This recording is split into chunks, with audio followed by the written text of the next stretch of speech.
And a very tumultuous weeks for Speaker Sheldon Silver of the Assembly are wrapping up today as the Assembly members are getting ready to leave town. They're still talking about the JCOPE report regarding Vito Lopez. Since that matter is over, the lawmakers are still wondering why the Speaker was never investigated separately. Our Capitol correspondent Pat Bailey talked with Assembly members today, and he joins us now live from our Albany bureau. And Pat, what were they saying? I mean, this Vito Lopez case has certainly raised an awful lot of eyebrows at the Capitol in terms of the sexual harassment and what the Speaker may or may not have done afterwards. Yeah, Liz, all the talk right now is on the Speaker. The lack of an investigation into Speaker Sheldon Silver specifically is causing many members of the Assembly to question JCOPE now. That's the state's ethics board. Many I spoke with want an investigation, while others are still standing by the Speaker, saying his apology was enough. The JCOPE report released last week showed us two things. One, the alleged sexual harassment of female staffers by Vito Lopez, and it showed that Speaker Silver was at fault for trying to keep it all quiet. Now, that upset not only members of the public, but lawmakers inside Silver's own Assembly House. Now they want to see JCOPE do another investigation, this one into Speaker Silver, to see how long this has been going on. Some say if that doesn't happen, there's no point for a state ethics committee.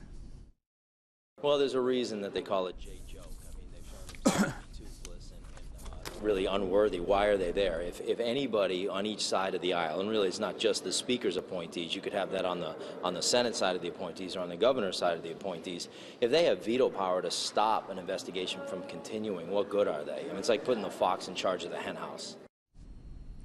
Now, what the Assembly member was just saying, there are appointed members of JCOPE by Speaker Silver, as there are the governor and other members of the legislature. Now, the way the commission was set up did, in fact, allow for a blockage of an investigation into someone if enough members agree to it. Is that a fair way to do things? Is it ethical? I'll take more a look at that tonight, Liz, at 5 o'clock. With all this controversy swirling around them, is JCOPE likely to change in any way?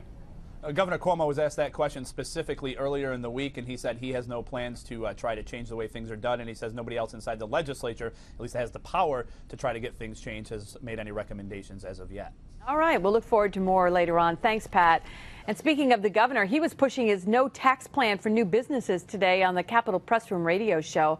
The governor told host Susan Arbetter that his idea is to create tax-free zones around SUNY schools and private colleges for new businesses coming into the state.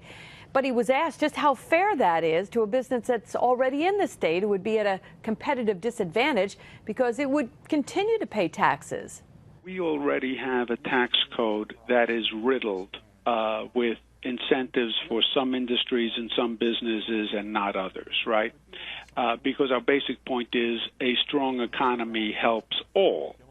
And that's especially true in upstate New York. You know, I'll take the problem, Susan, that we have too many businesses coming to New York State and that business competition is a problem. The truth is we have the exact opposite. The governor said that 75% of the high-tech companies that start up in New York leave within a year to go to a lower tax environment.